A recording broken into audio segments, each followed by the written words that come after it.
Hello दोस्तों, आप सभी का एग्जाम व्यू में स्वागत है। आज हम बेहद महत्वपूर्ण टॉपिक के बारे में बात करने वाले हैं, जिसे अनुसूचियां कहते हैं या फिर इंग्लिश में शेड्यूल कहते हैं। ठीक है, तो हम बात करते हैं, जैसा कि हम सभी जानते हैं कि भारत की जो संविधान है वो सबसे विस्तृत लिखित संविधान है, जिसमें जो है 8 अनुसूचियां मूल रूप से, ठीक है, 22 भाग और 395 अनुच्छेद का वर्णन किया गया था। लेकिन समय और परिस्थितियां काल बदलती गई और उसमें कुछ इंप्लीमेंट किए गए, कुछ जो है अनुसूचियां और ऐड की गई। ठीक है, कुछ जो है सब जो है भाग में भी कुछ उपभाग जोड़े गए, अनुच्छेदों में भी कुछ अनुच्छेद जोड़े गए, जिसके तहत आज 25 भागों को जोड़ दिया जाए तो भागों की संख्या 25 हो गई है।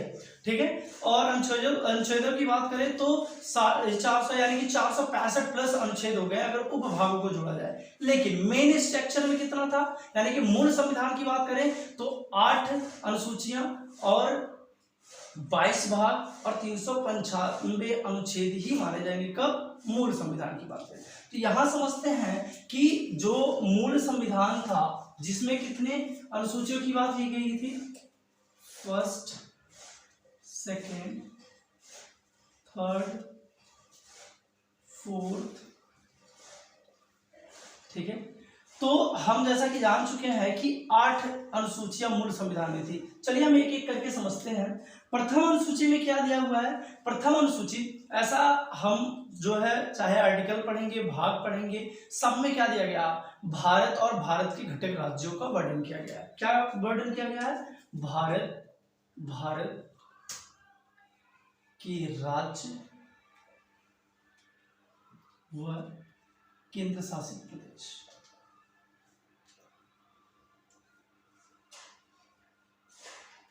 तो जो प्रथम अनुसूचियां, जब हम अनुसूचियों की श्रेणी में पहला अनुसूची पढ़ेंगे तो पहले अनुसूची में हमें यही पता चलता है कि भारत की जो स्ट्रक्चर है, यानी कि भारत में कितने राज्य हैं, कितने केंद्र शासित प्रदेश हैं, ये पहले अनुसूची से। दूसरे में क्या है? दूसरे में हम किसकी बात करेंगे? वेतन की बात करेंगे। किसकी बात करेंगे? वेतन और भत्ते की बात करेंगे। हमको ट्रिक तो थोड़ा अपने माइंड में ये सोच सकते हैं कि हम पहले क्या करते हैं, किसी भी फर्म या नौकरी, किसी जॉब में जाते हैं तो हम क्या करते हैं, पहले वेतन की बात करते हैं। ठीक है, फिर उस वेतन को, अगर हमें लगता है कि हम उस वेतन से हम सरवाइव कर पाएंगे अपने लाइफ को, तो फिर हम क्या करते हैं, शपथ की बात करते हैं। तो 2 और 3 को कोरिलेट करके आप याद भी कर सकते हैं। ठीक है, तो 2 में किसकी बात की गई? वेतन भत्तों की। और अनुसूची 3 में शपथ की बात की है। किसके वेतन की बात की गई है? 2 में। इसमें किसी आम जनता के वेतन की बात नहीं की गई है। जो वेतन और भत्ते देख रहे हैं और पेंशन की बात की गई है वो अनुसूची 2 में राष्ट्रपति, उपराष्ट्रपति, ठीक है, और जो है न्यायाधीश, इन सब बड़े बड़े जो संवैधानिक पद हैं उनके वेतन की बात की गई है।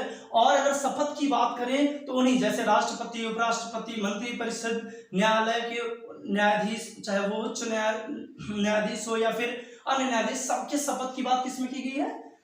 3 में, अनुसूची 3। अनुसूची 4 क्या कहता है? अनुसूची 4 राज्य व केंद्र सभा, यानी कि राज्य व केंद्र शासित जो प्रदेश हैं, जो हमारे, जैसा कि हमने पढ़ा कि भारत में कितने राज्य व केंद्र शासित प्रदेशों की वर्णन किया गया है, जिसमें कितने राज्य हैं? 28 राज्य व 8 केंद्र शासित प्रदेश प्रेजेंट टाइम में। ठीक है, तो इन्हीं का जो राज्यसभा में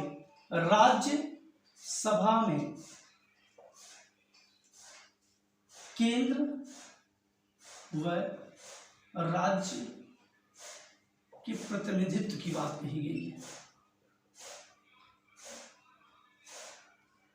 ठीक है, ये बात समझ लें कि जो अनुसूची 4 है, इसमें जो भी हमारे राज्य हैं, जो भी केंद्र शासित प्रदेश हैं, उनसे कितने मेंबर आएंगे, कितने सीटें होंगी, ये बातें कब कही गई है? अनुसूची 4 में।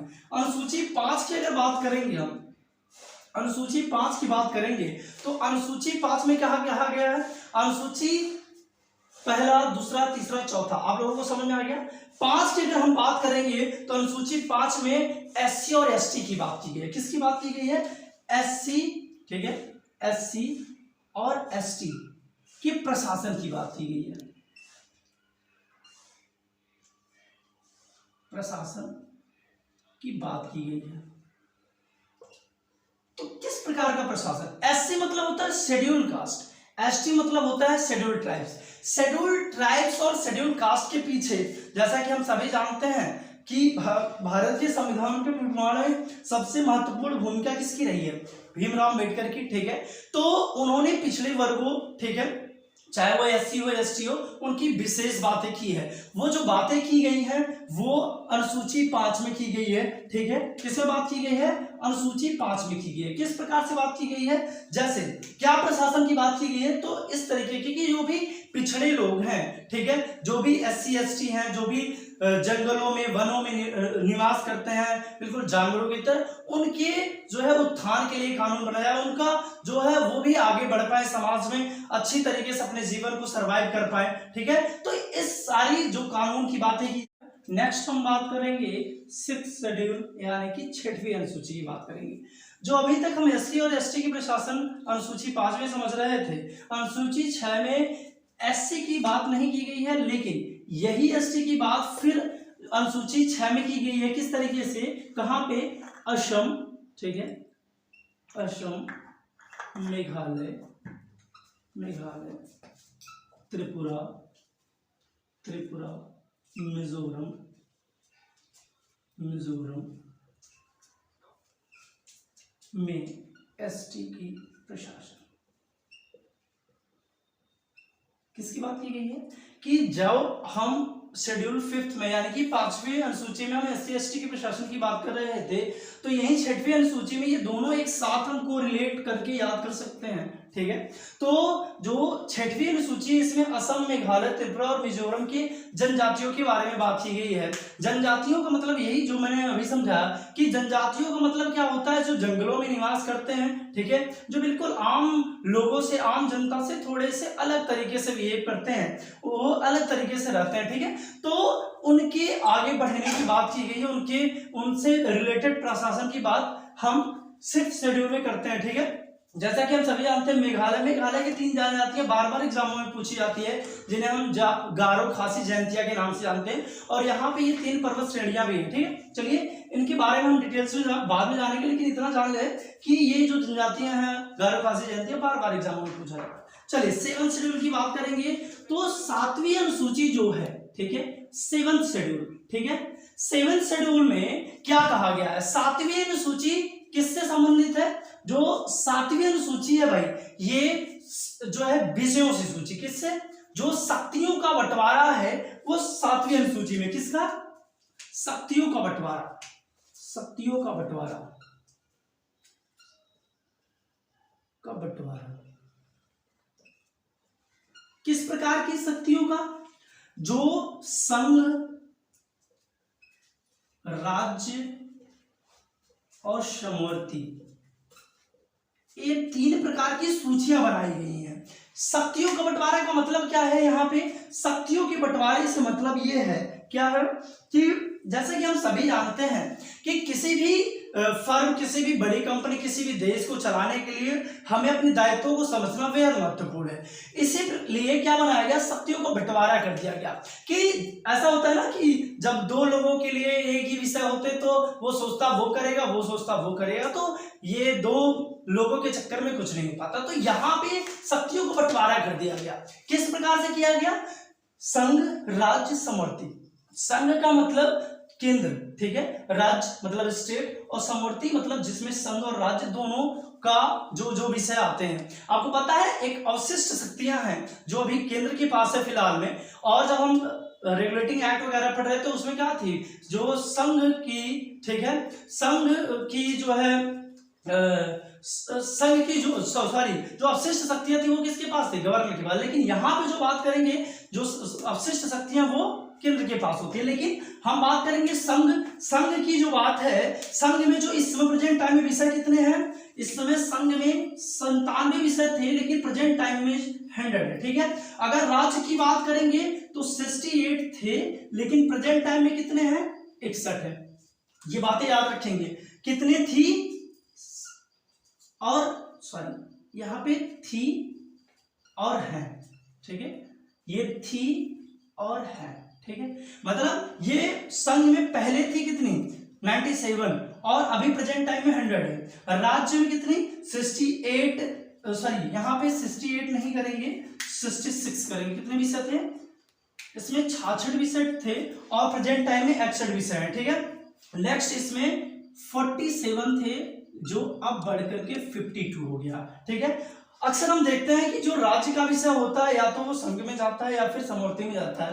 ऐसा नहीं है कि अब कभी ऐसा नहीं देखने को मिला कि संघ के विषय राज्य में चले जाए, ठीक है। तो ये बातें हैं कि जो सूचियां जिसे हम कहते हैं, ऐसा हमारा जो है हम याद कर सकते हैं स से क्या होता है 7 और स से सूचियां, यानी कि शक्तियों का बंटवारा जो सूचियों के रूप से हुआ है संघ राज्य समवर्ती, ठीक है, वो 7वीं शेड्यूल में दिए गए हैं, ठीक है। तो इतनी बातें समझ में आ गई। चलिए इसके बाद हम नेक्स्ट जो बातें करेंगे, ठीक है, 8th 9th 10th 11th 12th यानी कि 8वीं 9वीं 10वीं 11वीं और 12वीं अनुसूची की बात करेंगे हम नेक्स्ट पेज से, ठीक है। तो यहाँ पे हम बात करेंगे 8वीं, ठीक है, 8वीं 8th 9th 10th 11th 12th, ठीक है। तो बेसिकली 8वीं 9वीं 10वीं, ठीक है, 7 तक यानी कि सूचियों तक आप लोगों को समझ में आ गया, ठीक है। तो 8वीं में क्या दिया गया भाई? 8वीं अनुसूची में बेहद महत्वपूर्ण, जहां से बार बार एग्जाम में पूछा जाता क्वेश्चन, ये जो 8वीं 9वीं 10वीं 11वीं 12वीं अनुसूची है ये बेहद महत्वपूर्ण है एग्जाम की दृष्टि से, बिकॉज इससे क्वेश्चन सर्वाधिक बार एग्जामों में पूछे गए हैं, ऐसा देखने को मिला है, ठीक है। 8th अनुसूची यानी कि 8वीं अनुसूची में क्या है? 8वीं अनुसूची में बात की गई है किसकी? भाषा की बात की गई है। किसकी बात की गई है? भाषा की बात की गई है। भाषा का वर्णन है, ठीक है, वर्णन है। किस प्रकार की भाषा? जैसा कि हम जानते हैं कि जो संविधान है उसमें मूल रूप से मात्र 14 भाषाएं अंकित थी। कितनी भाषाएं? 14 भाषाओं का वर्णन था, लेकिन समय के साथ साथ बदलता गया और इसमें कुछ अमेंडमेंट किए गए, कुछ संवैधानिक संशोधन किए गए और उसके तहत ये प्रायः पहले 1 विषय बढ़ा, फिर इसमें 3 विषय बढ़ाए, सॉरी 3 सब्जेक्ट बढ़ाए गए, यानी कि 3 लैंग्वेज बढ़ाए गए, फिर क्या 4 लैंग्वेज बढ़ाए गए। और ये किस प्रकार से किए गए? पहला जो लैंग्वेज बढ़ाया जाता है जिसे हम सिंधी कहते हैं, ठीक है, क्या है? ऐसे नहीं लिखते हैं, ठीक है। यहाँ पे हम पहले समझ लेते हैं कौन कौन सा संवैधानिक संशोधन है, ठीक है। ये बार बार एग्जामों में पूछ लिया जाता है। 21वां, ठीक है, 71वां, ठीक है, और 92वां, ठीक है।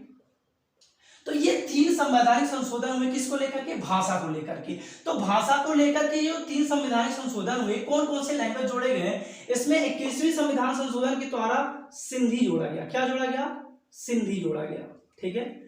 71वां संविधान के संवैधानिक संशोधन के तहत क्या जोड़ा गया? नमक से हम याद करते हैं, ये हम भी नमक ट्रिक ऐड करके याद किए थे, आप लोग भी याद कर सकते हैं। क्या?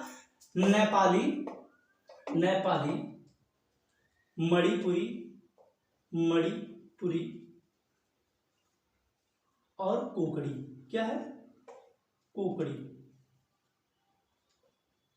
ठीक। तो हम याद क्या कैसे कर सकते हैं? नेपाली, मणिपुरी, कोकड़ी, ठीक है। नेक्स्ट 52वां संविधान संशोधन के द्वारा क्या जोड़ा गया? 52वां संविधान के द्वारा 4 लैंग्वेज जोड़े गए। वो 4 लैंग्वेज कौन कौन से थे? यहाँ 21वें में सिंधी, 71वें में नेपाली, मणिपुरी, कोकड़ी, और 92वें के तहत क्या जोड़ा गया? 92वें के तहत मैथिली, संथाली, डोगरी और क्या जोड़ा गया? मैथिली, संथाली, डोगरी और क्या एक लैंग्वेज जोड़ा गया? एक लैंग्वेज और जोड़ा गया जिसे हम बोडो कहते हैं। क्या कहते हैं?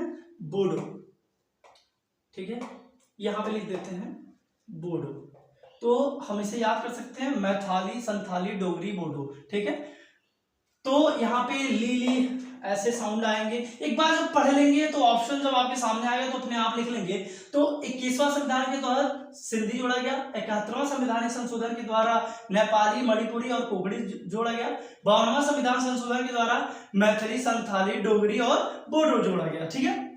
ये बातें याद रखेंगे, बार बार एग्जामों में पूछा जाता है। इस तरीके से क्वेश्चन बना देता है कि लिख देता है कि निम्न में से कौन सा ग्रुप सही है। जैसे 3-3 लैंग्वेज का ग्रुप बना देगा तो इस संवैधानिक संशोधन के द्वारा कौन सा ग्रुप जोड़ा गया, तो ये हमें सारे लैंग्वेज में पता होना चाहिए। अच्छा, एक क्वेश्चन और पूछा जाता है क्या इंग्लिश को संविधान में 22 भाषाएं प्रेजेंट टाइम में हैं, उसमें क्या इंग्लिश का स्थान है? बिल्कुल नहीं है, ये बात याद रखेंगे, ठीक है। नेक्स्ट बात करेंगे 9th शेड्यूल की, यानी कि 9वीं अनुसूची। तो 9वीं अनुसूची में क्या हुआ, ठीक है, तो 9वीं अनुसूची में क्या जोड़ा गया।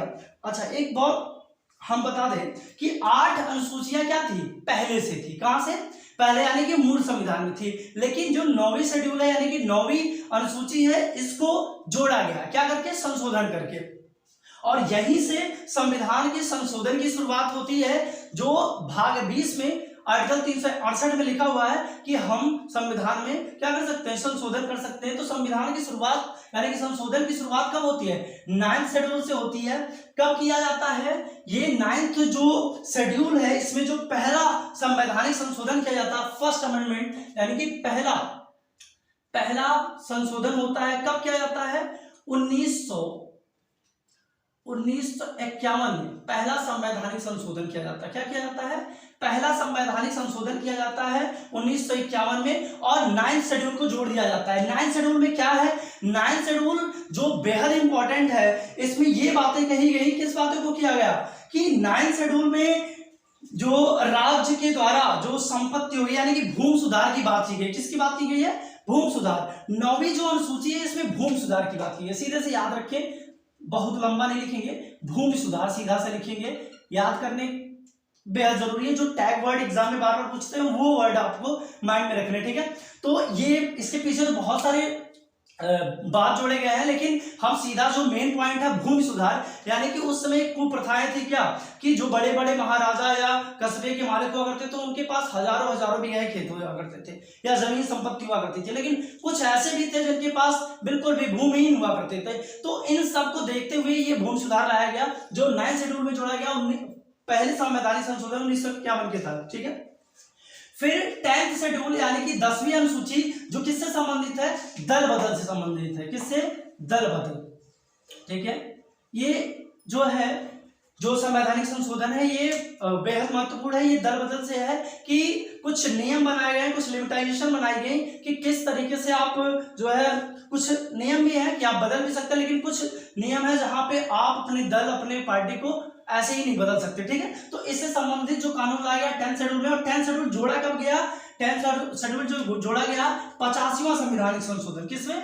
85वां, ठीक है। 85वां संवैधानिक संशोधन कब किया गया? 1985 में। कब किया गया? 1985 में किया गया, और दल बदल को जोड़ा गया, ठीक है। नेक्स्ट बात करेंगे 11th शेड्यूल। देखिए, ये सारे जो शेड्यूल आप पढ़ रहे हैं, 8th, 9th, 10th, 11th, 12th, ये अनुसूचियों का बेहद महत्वपूर्ण अनुसूचियां हैं जो बार बार एग्जामों में पूछी जाती हैं। 11th में किसकी बात की गई भाई? 11th में जो बात की गई है, ये किस संवैधानिक संशोधन के द्वारा जोड़ा गया? ये इसमें आपको पता है कि 73वां और 74वां संवैधानिक संशोधन, 73वां संवैधानिक संशोधन, ठीक है, के तहत 73वां, ठीक है, 73वां संवैधानिक संशोधन अप्रैल 1993 में जोड़ा जाता है। और इसके तहत क्या जोड़ा जाता है कि जो ग्रामीण, यानी कि जो ग्राम स्तरीय संस्थाएं हैं, ठीक है, क्या है? ग्राम स्तर संस्थाएं, ठीक है, ग्राम पंचायत कह सकते हैं, पंचायती संस्थाएं, जिसमें कितने विषय? 29 विषय। ये बार बार एग्जामों में पूछा जाता है, ठीक है, कि जो ग्राम पंचायतें होती हैं उनके पास कितने विषय होते हैं? 29 विषय। ये बार बार एग्जामों में यही पूछा जाता है बार बार कि 11th शेड्यूल के तहत अगर कोई क्वेश्चन बनता है तो कितने विषय थे, तो यही पूछा जाता है, ठीक है। और इसमें क्या था? 12th शेड्यूल जो 74वां संवैधानिक संशोधन के द्वारा जोड़ा जाता है, ठीक है। इस संवैधानिक संशोधन 74वां, ये भी 1993 में जोड़ा जाता है। इसमें नगर पंचायत है। क्या? किसकी बात की गई है? नगर पंचायत की बात की गई है, ठीक है, नगर पंचायत की बात की गई है, जिसमें कितने विषय हैं? 18 विषय हैं। कितने विषय हैं? 18 विषय की बात की गई है। तो ये बात याद रखेंगे किसकी? यहाँ पे 29 सब्जेक्ट और यहाँ पे 18 सब्जेक्ट। ये बात हमेशा याद रखनी है, क्योंकि यहाँ 11th और 12th शेड्यूल से ये क्वेश्चन बार बार पूछा जाता है। ग्राम पंचायती संस्थाएं मतलब यही कि जो ग्राम स्तर पे ग्राम प्रधान होते हैं, ठीक है, बीडीसी होते हैं, ये इनका जो कार्य है ये 11th शेड्यूल में, और 12th शेड्यूल में वही नगर पंचायत और ठीक है नगर पालिका, इन सब की बात की गई है जो है 12th शेड्यूल में, जिसमें 18 विषय। आपको पता है कि चाहे वो नगर पंचायत हो या जो है ग्राम पंचायत, इनके जो सदस्य बनने की यानी कि मेंबर बनने की जो एज होती है वो 21 वर्ष होती है, ठीक है। आई होप आप लोगों को सब समझ में आया होगा, ठीक है। प्रथम में किसकी बात की गई है? प्रथम अनुसूची में बात की गई है भारत के घटक राज्यों की, द्वितीय में शपथ की, तृतीय में वेतन की बात की गई है, चतुर्थ में किसकी बात की गई है कि राज्यसभा में जो केंद्र व राज्य का प्रतिनिधित्व होगा वो बात की गई है। 5वें शेड्यूल में किसकी बात की गई है? 5वें शेड्यूल में ये बात की गई है कि जो एससी और एसटी का प्रशासन किस तरीके से होगा। 6th शेड्यूल यानी कि 6वीं में बात की गई है कि जो एसटी है असम, मेघालय, त्रिपुरा, मिजोरम, यानी कि जो है क्या कहते हैं हम ट्रिक से याद कर सकते हैं, किस ट्रिक से जो है, ठीक है, ट्रिक छोड़िए, यहाँ पे हम पूरी डायरेक्ट तरीके से याद कर सकते हैं। असम, मेघालय, त्रिपुरा और मिजोरम के एसटी की बात की गई है किसमें, ठीक है, 6th शेड्यूल में। 7th शेड्यूल में क्या है? सूचियां हैं, ठीक है। 8th शेड्यूल में क्या है? भाषाएं हैं यानी कि लैंग्वेज का वर्णन है। 9th शेड्यूल में क्या है? 9th शेड्यूल में भूमि सुधार है। 10th शेड्यूल में क्या है? 10वीं अनुसूची में जो बात की गई है दल बदल की बात की गई है। 11वीं अनुसूची की अगर बात करेंगे तो इसमें हम ग्राम पंचायत की बात करते हैं, उनके 29 विषय जैसे बिजली, पानी, ठीक है, ये सारी बातें, विद्यालय, इनकी बातें की गई है। 12th शेड्यूल की बात करेंगे तो वो जो भी म्युनिसिपैलिटी का काम है, ठीक है, उनसे संबंधित कामों की बात की गई है। आई होप कि अनुसूची आप बेहद अच्छी तरीके से समझ पाए होंगे। अगर वीडियो अच्छे लगे तो शेयर सब्सक्राइब जरूर करें। Thank you.